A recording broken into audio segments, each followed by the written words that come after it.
Bismillah, alhamdulillah, assalatu wassalamu ala Rasulillah.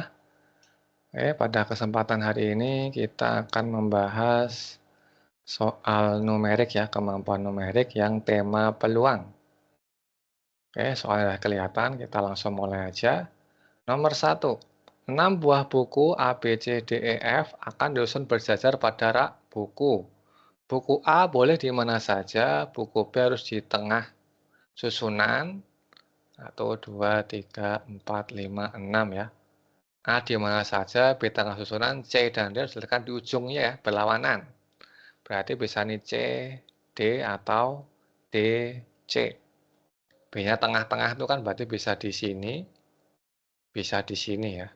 Nah, E tidak boleh berdekatan dengan B. Kalau B-nya di sini berarti ini E-nya sini. Kalau B-nya sini berarti E-nya sini. F harus berdekatan dengan B. Berarti kalau B-nya sini, bisa sini ya. Ini sini bisa sini, A-nya bebas. Kita cek nih dari PG-nya aja, biar kebayang. BD, ini salah ya, karena harus ujungnya C sama D nih.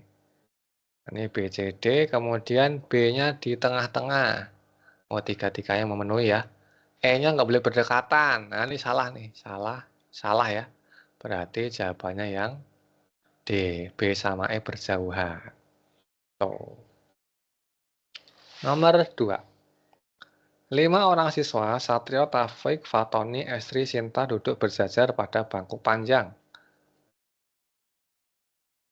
Dengan urutan dari kiri ke kanan ya. Udah urut nih. Satrio, Taufik, Fatoni, Estri, kemudian Sinta. Oh ini SA ya, SA sama SI biar nggak bingung. Estri bertukar tempat dengan Satrio. Berarti Estri di sini ya, Satrio di sini. Kemudian Sinta bertukar tempat dengan Fatoni. Sinta sama Fatoni. Berarti ini SI, ini Fatoni. Kemudian Estri bertukar tempat dengan Sinta. Nih, berarti kita tukar lagi nih. Ini Estri, ini Sinta. Siapakah sekarang yang berada di posisi tengah? Ya berarti ini ya tengah ya. Awalnya kan Fatoni, maka sekarang tengahnya Estri ya. Ini tetap nih T, S, F. Tuh. Bisa dipahamin ya. Ini main logika aja nih. Nomor 2. Berikutnya nomor 3. Pada suatu pertemuan, setiap peserta saling berjabat tangan dengan peserta lainnya 1 kali. Jika banyak jabat tangan terjadi adalah 21 kali, maka berapa peserta pertemuan tersebut? Ya udah, kan rumusnya jabat tangan itu apa? Itu N dikali N-1 dibagi 2 sama dengan 21. Itu rumusnya tuh. Nah, berarti jadi N kuadrat min N sama dengan 42. N kuadrat min N min 42 sama dengan 0. Kita faktorin. Berarti N min 7 sama N plus 6 ya. Berarti ada dua kemungkinan N-nya nih. Bisa N sama dengan 7, bisa N sama dengan min 6. Karena orang nggak mungkin negatif, maka kita ambil yang N-nya 7. Yang C. Tuh. Berikutnya. 6 orang pengurus OSIS PQRSTU mengadakan konferensi meja bundar. 6 kursi diatur berjarak satu sama lainnya mengelilingi meja sedemikian sehingga setiap kursi tepat berhadapan dengan kursi di seberangnya. P tidak boleh duduk di samping Q. R tidak boleh duduk di samping S. T harus duduk di samping S. Jika P dan duduk di seberang T, berarti kita tulis ini P sama T. P sama T ya. Nah, 4 orang sisanya gimana nih? Nah, P tidak boleh duduk di samping Q. Berarti nggak boleh di sini, nggak boleh di sini ya. Q-nya berarti di sini atau sini. Bisa sini atau sini. R tidak boleh di samping S. Oh, nggak ada nih. T harus di samping S, berarti di sini ya. Nah, T sama S bersampingan berarti Q, S di sini. R tidak boleh di samping S, berarti R di sini ya. Udah, berarti sisanya ini U. Pertanyaannya, siapakah duduk di seberang S? Seberang S berarti R ya. Tuh, main logika lagi nih. Nomor 4. Jelas ya? Insyaallah masih gampang. Berikutnya nomor 5. Adi, Budi, Cherry, Dani, Edi, dan Ferry akan menonton film bersama. Mereka akan duduk di 6 kursi sejajar. Jika Adi ingin duduk di sebelah Edi dan tidak mau di sebelah Dani, maka berapa banyak pengaturan tempat duduknya? Ya udah kita atur dulu nih. Berarti kalau Adi dan Dani bersebelahan, maka harusnya berenam karena dia bersebelahan dianggap berlima. Kalau bersejajar itu rumusnya pakai faktorial ya. Berarti 5 faktorial. Karena Adi sama Dani dianggap 1. Dikali sama bisa Adi, bisa Adi, bisa DA ya, dikali 2. Tuh, kemudian dikurangi sama kalau si Daninya bersebelahan sama Adi. Daninya bersebelahan sama Adi. Daninya, salah, bukan Adi ya. AE. Adi sama Edi bersebelahan.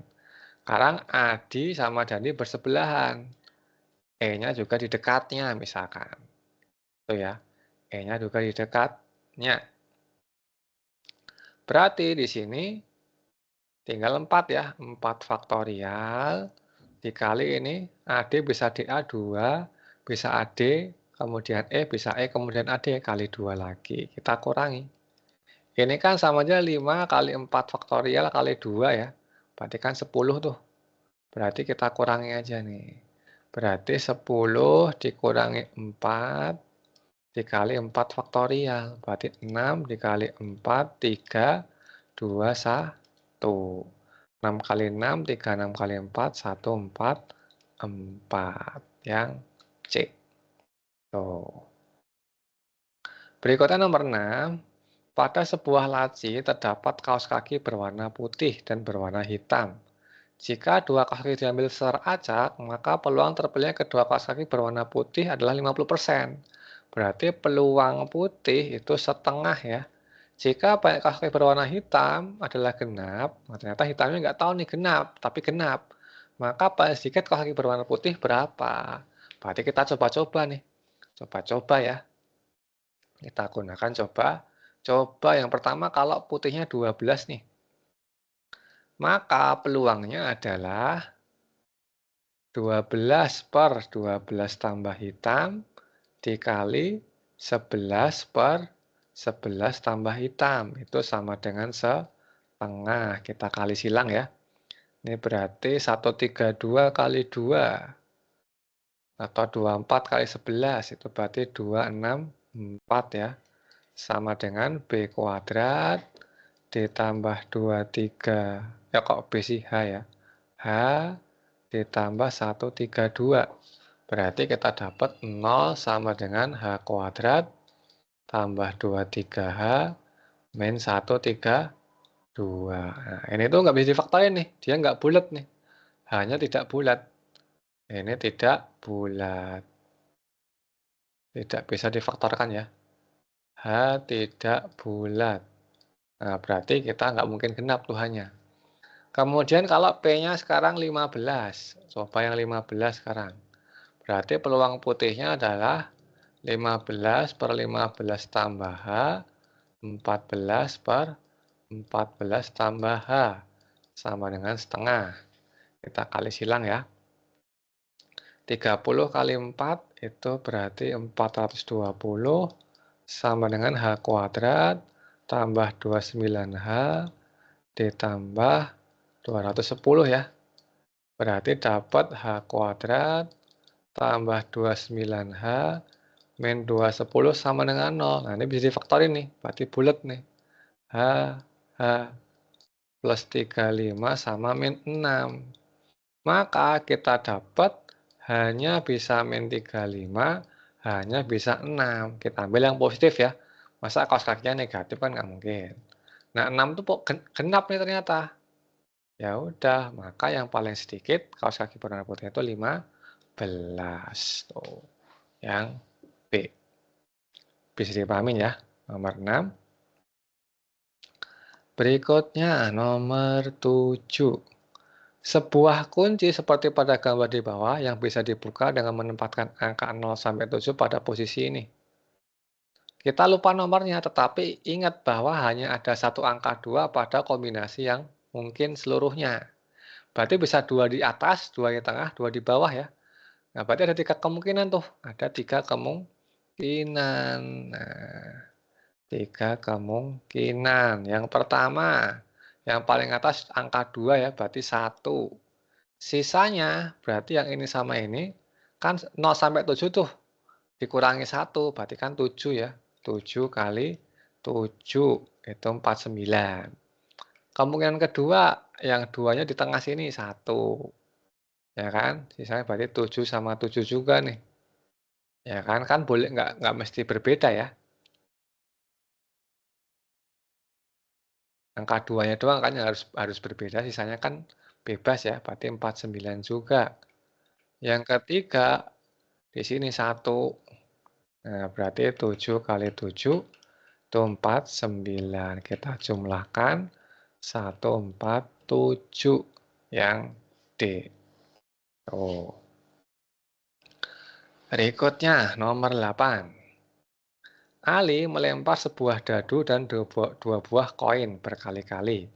Ternyata keluar gambar pada kedua koin dan keluar mata dadu pada kedua koin dan keluar mata dadu prima pada dadu sebanyak 40 kali. Berapa kali melempar dadu dan koin itu? Ya udah, kan ada sebuah dadu dan 2 koin ya. Ternyata yang koin itu keluar gambar dua-duanya. Sedangkan yang dadu itu prima. Maka peluangnya ini dadu, ini koin-koin ya. Berarti kan setengah sama setengah nih koinnya. Sedangkan dadunya itu kan karena prima itu juga setengah ya. Kan 2, 3, 5 kan. 2, 3, 5 kan 3 tuh atau 3/6 lah. Nah dikali berapa? Sama dengan 40. Berarti 1/8 dikali N sama dengan 40. Berarti N-nya 8 kali 40. 320. Yang D. Tuh. Bisa dipahamin ya, teman-teman. Oke, berikutnya nomor 9. Seorang ibu ingin melahirkan 3 orang anak. Peluang ibu itu melahirkan setidaknya 1 anak perempuan. Setidaknya 1 anak perempuan berarti kan selain anak laki-laki semua ya. Nah, atau kita jabarkan dulu juga boleh. Berarti kan bisa perempuan, laki-laki gini ya. Kemudian laki-laki, perempuan, laki-laki. Laki-laki, laki-laki, perempuan. Kalau perempuannya 2, perempuan, perempuan, laki. Perempuan, laki, perempuan. Laki, perempuan, perempuan. Atau tiga-tiganya perempuan. 1, 2, 3, 4, 5, 6, 7. Berarti peluangnya 7/8 ya. Karena kalau tiga-tiganya laki-laki kan nggak boleh. Itu yang nah. Oke, berikutnya nomor 10. Dalam suatu kantong terisi 6 kelereng bernomor 1 sampai 6, maka diambil 2 kelereng sekaligus teracak. Peluang nilai kemungkinan terambil 2 kelereng bernomor ganjil. Ya udah yang ganjil itu berarti kan apa aja tuh? Pengambilan pertama, pengambilan kedua ya. Yang pertama berarti yang ganjil 1, 3, 5. Itu berarti 3. 3/6. Kemudian berkurang 1, 2/5. Ini kita coret aja. 2, coret lagi. Nah, tinggal 1/5. Peluangnya cuma 1/5. Nih ya, kita bahas soal dulu. Untuk bagian pertamanya, nanti nomor 11 sampai 20 kita lanjut di video yang berikutnya, insya Allah.